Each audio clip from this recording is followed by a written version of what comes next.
Hello, everyone. My name is Giselle, and welcome back to another episode of the podcast, Our Earth, Our Stories.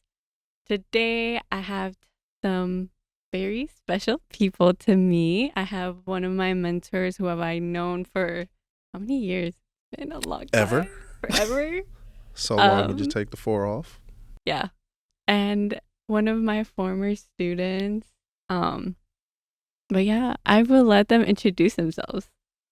Yeah, my name is Muniratu. I go to school here in Minneapolis. I'm graduating this year. What? Marc Woods, Minneapolis Youth Congress, Youth Development Specialist, educator, and other Yeah, so stuff.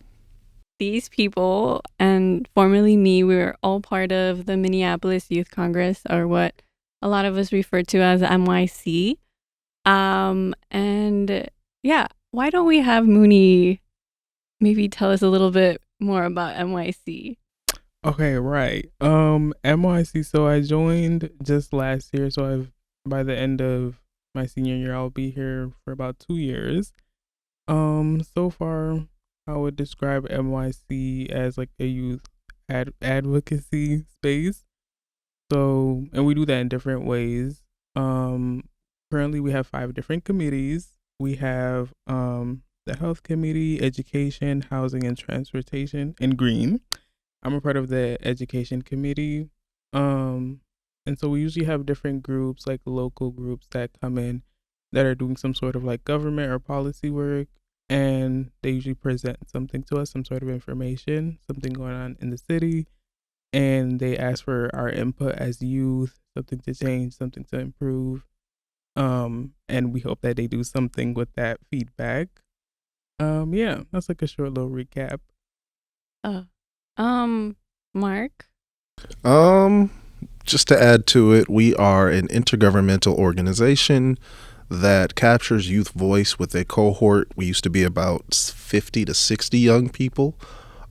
Post pandemic, we are rebuilding and trying to make sure that there are opportunities for young people. We try to look at things through a consulting lens where young people are able to express themselves, talk to decision makers, and be at the forefront of change within their city, as well as advocate for their peers and bring resources back to their schools and peers and communities. Great. What are you guys currently working on? Are there any initiatives happening? I can speak for the education committee. Right now, we've had more like recently we've had more committee time, and so for us, we're looking at like what issues we want to prioritize within education that we see in our schools. And then so far we narrowed down like a school day within MPS districts and how like rigid it is. And we're just like doing more research, trying to find policy and laws, like certain laws that state, oh, kindergarten through 5th grade needs this much instruction time. And like just gathering more information so that we know like what action to take next. Cool. Are you leading any initiatives, Mark? Yes. So I'm also the health committee coordinator this year. And one of the things that we tried to focus on was our physical health, mental health, and then just emotional health.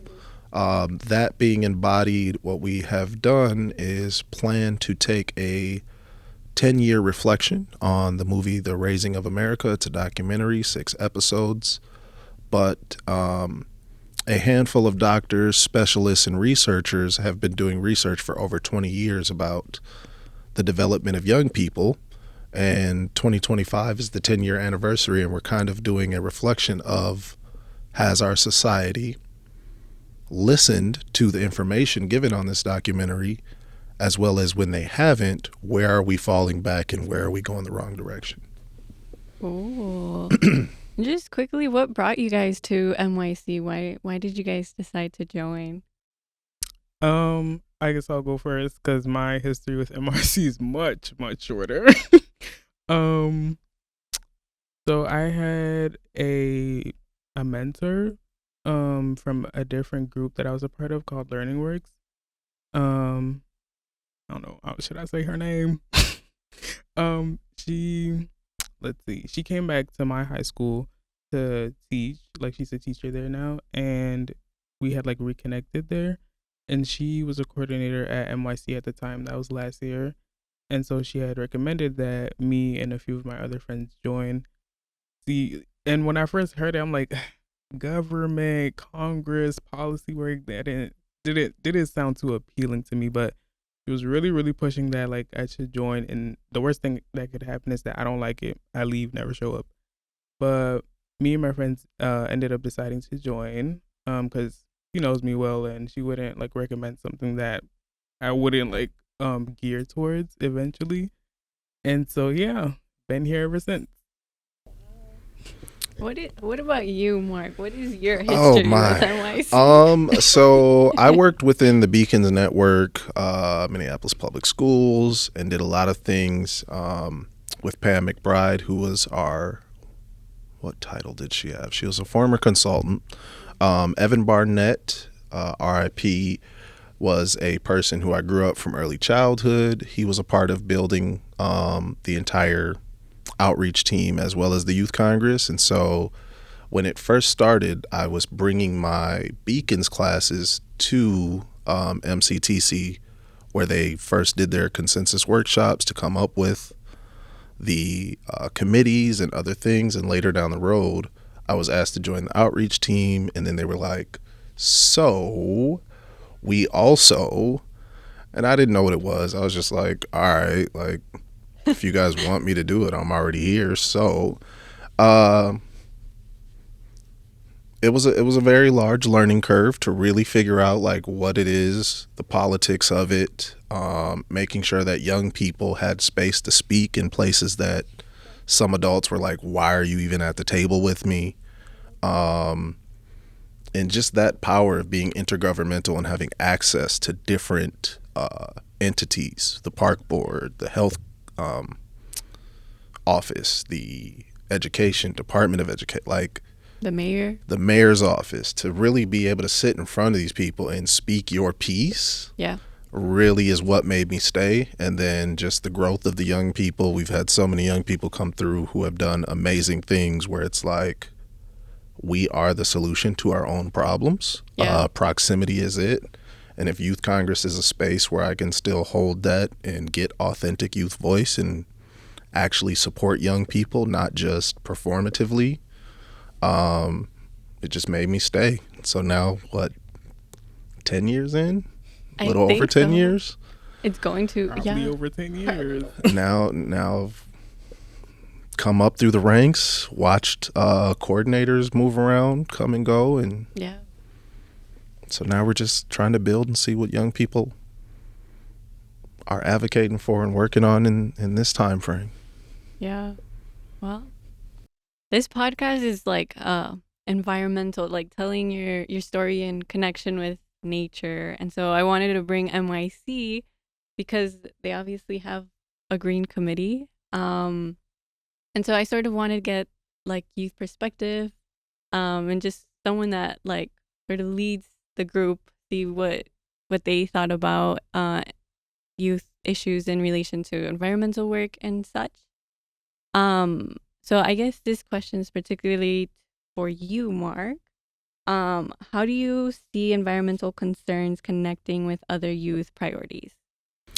I think youth connecting to environment has grown. So as I've gotten older, the younger generation has really taken priority over small things such as global warming, looking at our weather patterns, looking at how it's affecting our oceans with, stuff as small as microplastics. And then that going into not only the development of young people and how they learn or how it affects them physically, but also just, we have a saying called "Go Touch Grass," where students are like, I'm tired of being in class. And it's like, okay, well, what calms you? What soothes you? Yeah. Nature. And so making sure that we keep that at the forefront is a huge deal. Remembering our humanity, remembering that we are a part of nature. Like, we are also mammals. Just because we can create things does not make us any different. And so holding that attachment. In the past, one of our coordinators is very indigenous, and so we would talk about like the water protectors and in his culture, how it's important to be a part of nature. And so we've also done like nature retreats and just equanimity, being very mindful, I think we did even a meeting at Stone Arch Bridge one year during pandemic, where it was like everybody stressed out. How do we get outside where it's quote unquote safe, open areas, and are able to interact and really just get back to our roots, if you will. So it's all come full circle. Then we have a gardening group as well. We had a gardening group when it was I think my first year. Someone, I don't remember, I think maybe it was like Anne who gave us access to her backyard. And we did a garden. It was led by Ramiro. So we planted a couple stuff, but I don't remember what happened after that. I don't know. Yeah, there was a whole push north side where we had, we talked about food deserts. We talked about growing food. There was, they even made a song after the hot Cheetos and Takis called Snacks, or was it Grow Food? One of the two. I heard it. Like, we have been a part of so much. I think the hard part is not getting burnt out of the topic and really just taking a step back and being like, life is what it is, and just letting it be. But service learning projects, going and cleaning up your neighborhood, it might seem like a small thing, but the environmental thing really does take a toll on your perspective, how you see things. Is your mind clear? Are you irritated? Like, it allows you to just exist and take kind of that societal pressure off. Yeah. Do you think that youth, like the current generation, is more in tune with nature? Or do you, because I've often seen where, especially like the older adults are like sometimes like disconnected. They're all in their little world, work-life balance, but I don't really see them trying to like reconnect with nature or be outside for a matter. Do you think that's different with the current youth? I have learned it's really what you have access to. Okay. So I grew up where we had our church actually took us to a camp in the middle of nature where they would take inner city kids. We'd be able to ride jet skis, canoes, do all that stuff. Evan was a part of it. Again, we grew up having access to things like this where it's more likely for us to do it now. There are a lot of older people who like to hike and walk and kind of get that retirement house. But I would say that it's more popular now. Like, the younger generation, this is the generation that drinks the least. This generation smokes the least. Did you see my point? Yeah, I would have made the face too. Because the people who do, like the middle is really wearing out. Like, there's not you either are hardcore about it or you're like, I don't care. And the hardcoreness, that's where I'm saying like this generation to me is more in tune with it, where they're like, Elon Musk and everybody's trying to build space stations and leave Earth, but everybody else is like, fam, we have nowhere else to go. Like, this is we're indigenous to Earth. Let's stay in Earth and take care of Earth. Right. And so, again, having access to things like that, having access to information, trying to get rid of all of the propaganda and kind of lesser things, I think this generation has involved themselves to a high capacity. What do you think, Mooney? Like, do you think your generation's like more in tune with nature, or do you think there's like a disconnect? Or I was kind of stumped when you first asked that, but once Marc said it's about what you have access to, it made more sense because, like, I think about my parents, for example. I don't like, they're very much inside their home bodies. It's just work, work, work, and a lot of it is because like they didn't really have the option to like go out and just connect with nature. And so I started to grow up to be the same, but I was definitely influenced to like the whole like go outside and touch grass especially after COVID, like realizing Yeah. how important it is to like go out and just be in nature. So I'd say this generation is more like in tune, or like growing more in tune with nature. Yeah. Yeah. I think it's a really great point that you brought up. Like, I had never thought about it like that. That it really just depends of what you have access to. I mean, that extends to a lot of things, a lot of issues that youth face, and just in general, everyone. Um, but yeah, getting more into like NYC stuff.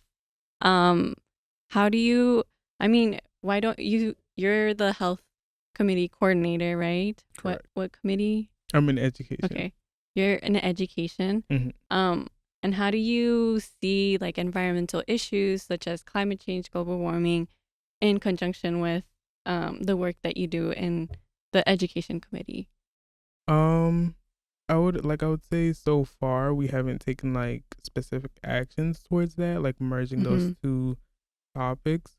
But in the future, what could happen, or what I do see, is like we've talked about how the curriculum is and how it's like not as diverse, or like they're taking out certain classes. Um and I guess we could focus more on like the science aspect of it, but it's also like our health, um and bring in more um curriculums or courses that would teach us, inform us, and educate us about what's happening, the environment we live in, how to take care of it more. Yeah. Yeah. I think in some of the work I've met this person that is like was really passionate about math, but they were also passionate about education, and they somehow saw like how to bring in like climate stuff, climate data into curriculum. So it's like really interesting on how you can merge stuff together and come up with something really cool. Mm-hmm. And a lot of it is just like what you're really passionate about. But I mean, yeah. But Marc, how do you see like the health committee intersect with like environmental issues? I know you started sort of to talk about it earlier, but The health committee, we look at, again, the physical health. okay. In a lot of belief systems, we talk about how if nature doesn't make it, don't take it. Yeah. Anything synthetic, anything that is processed is bad for you Yeah. to eat and consume. And so really even looking at what plants have what effects. Yeah. Looking at what we put into our bodies, our digestive system, what is causing the deterioration of our health, what is causing the deterioration of our mental health. And it's, again, often it always reverts back to nature. I myself have been on a nature journey, so it's kind of like it's not at the forefront of our projects, but young people see me and be like, Marc, what kind of water are you drinking? Yeah. Or what's in your water? Why did you have this? And I'm like, oh, this is ashwagandha, or oh, this is sea moss. And it's kind of like you get to share these small things. I had one student who didn't realize cinnamon was a tree. Cinnamon is literally the dried bark from a tree. I know it was a tree. I mean, I know it's the dried bark, but when you said it's a tree, cinnamon is from a tree. Okay, yes. But I'm saying, like, a lot of young people go, wow, I didn't know that. And it's like, what we call technology is not necessarily technology. It's just a new way to do something that's always been done. Yeah. And so, again, nature always plays a part environmentally, the sun. Yeah.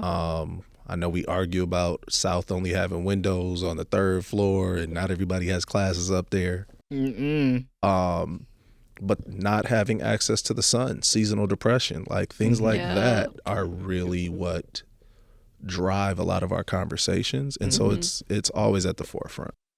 Yeah. I mean, I've done some research for one class that I'm taking, and I mean, I found it kind of surprising that the professor was like, yeah, so like climate change is happening in this specific area, and how does that affect human health? And like, I just started to go on a like black hole, and there's like, it affects your health on so many levels. Like the air quality affects the way that you breathe. It affects like what food you have access to, And I guess like certain climate changes cause like the dirt to be contaminated with a certain disease, and then if you work outside, then you get that disease. The permafrost kills off certain things, or it Yeah. doesn't allow. It's literally all inextricably tied. Yeah. Yeah. Again, we try to move away from it, but it's like no, you can't. It's like we're tied. It's like To me, it should be a core class, like really should. nature. Yeah. Being outside, caring for the plants, but yeah. Have you guys in the work that you've done with MYC, is there something that like has surprised you that MYC has been able to do? I mean, I know there hasn't been a whole lot of like green committee. I was gonna say Green initiatives. Committee went on a field trip just a couple of weeks ago. Okay.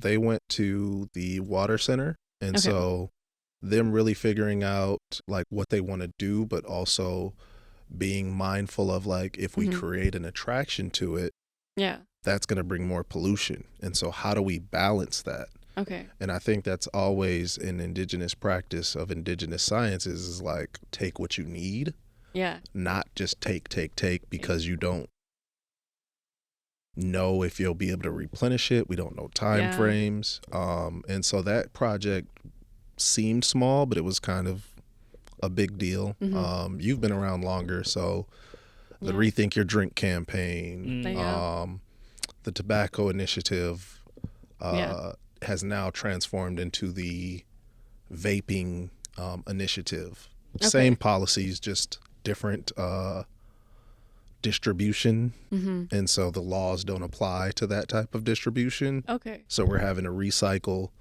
But just like you said, air quality. Yeah. We had a lot of conversations about that during COVID where we were talking like, I'm trying to wear a mask Yeah. and be safe, but I also can't breathe. And the amount of oxygen to your brain, again, sees how you process it. It changes your whole day. Like now we have this new guy who did his morning routine, and all the students seen me drink a type of water, and I could tell they watched the video, but he actually uses like a mouth tape. Oh. To stop himself from mouth breathing at night, and then he has like a thing that opens up his airways so that he's able to get better sleep. Oh, better. Like everything is all tied together. It's just it's weird how it can look sometimes. We just have to, like you said, go down the rabbit hole. Yeah, because I mean, I think what I want people to sort of realize by listening to this podcast is sort of to like see that you're connected to nature and that like we're not a part of it, or that we are a part of it. Yeah. I said that wrong. And I think there's always like that disconnect. Like people say, okay, we live on Earth, but I don't think people realize how everything is connected and how deeply we're connected with nature. Because I mean, we are nature, and some people just want to leave Earth and go to Mars or the moon or whatever, and I'm like, it just doesn't make any sense. I'm not mad at it. I think that's where the democracy comes in. Like, if you want to go, cool, but not all of us want to go. And two, if what you're doing is affecting all of us, we're not trying to tell you can't go, but you need to come up with a better way so that we're not all affected, having to deal with the results of your desire. And so even having that argument, like arguing's a part of nature. I've never watched a Discovery show where animals weren't fighting, competing,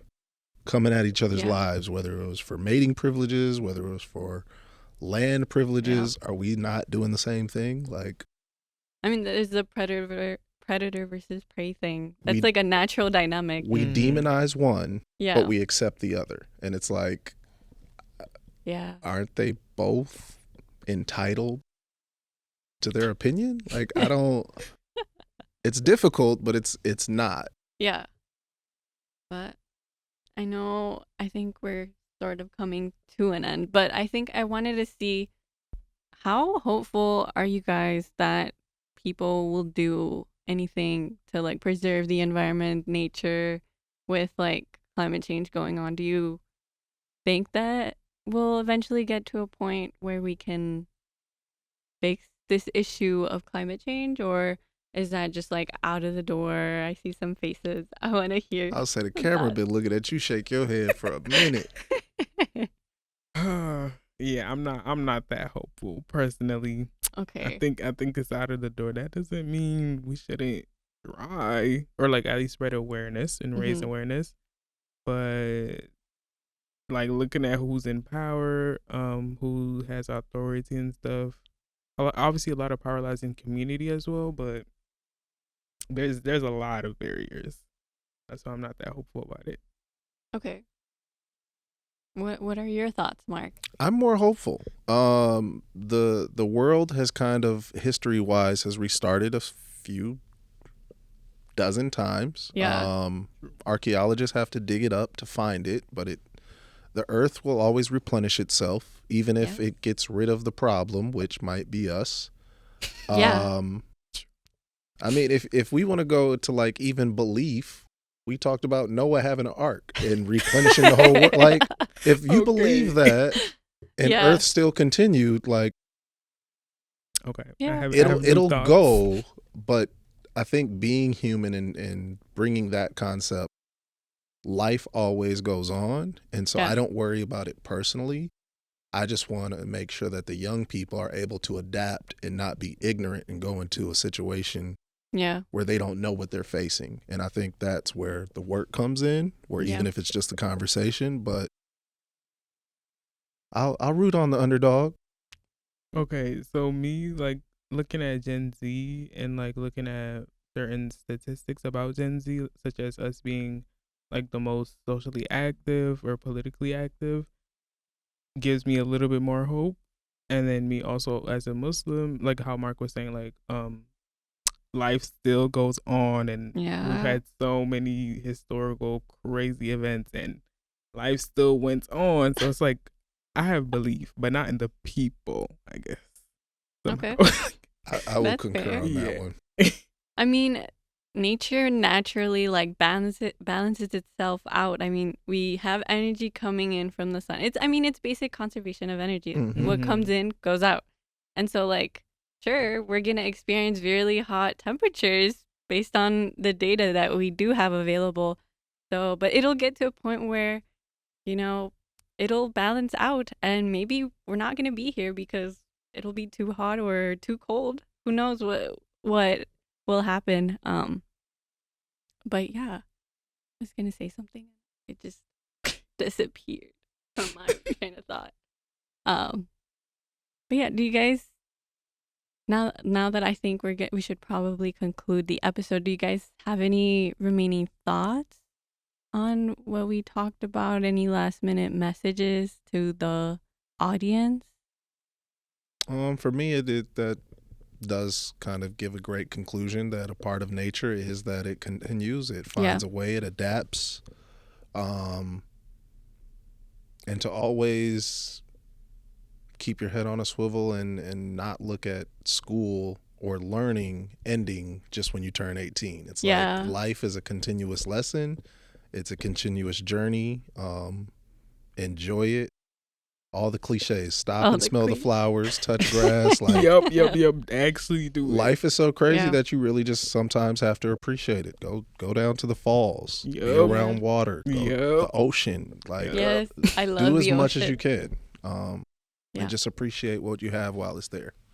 Yeah, because a lot of that stuff is disappearing. I mean, species are going extinct. We're probably going to be one of the last ones to go extinct. I mean, who knows? Do you have anything to say? I'm going to just piggyback off of Mark. Go outside. May is right around the corner. Yes. Me personally, like, I was once a homebody, low-key by force, but like, I be outside now. I be going on walks. Yeah. Like, I be by the lakes. I be walking around, take my laps. Like, it works, guys. It does. And I would also say just like turn to community, whether that's like volunteer work, get involved with like schoolwork, after school communities. Yeah. Always like be a part of something bigger than yourself. think that's beautiful. Yeah, I think for me, some closing thoughts. I think I'm hopeful that you guys seem really aware of what's happening. I think slowly as like I'm transitioning into I guess officially an adult, feels weird.